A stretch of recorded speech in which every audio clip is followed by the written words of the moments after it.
Mastering the art of pouting involves specific techniques tailored to the desired emotion, seductive, sad, or angry, using a combination of facial expressions, body language, and voice. For a seductive look, one should subtly part the lips, often achieved by saying blue. Consider adding complementary makeup like specific shades of lipstick or plumping gloss, and use open body language with extended eye contact.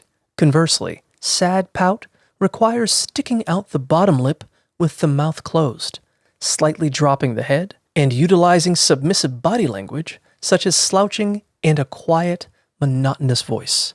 To convey anger, the technique shifts to engaging both the upper and lower lips, using intense facial expressions like nodding the brows, adopting rigid and off-putting body language, and speaking loudly or using sarcastic tones, all while maintaining a somewhat playful demeanor and avoiding excessive aggression.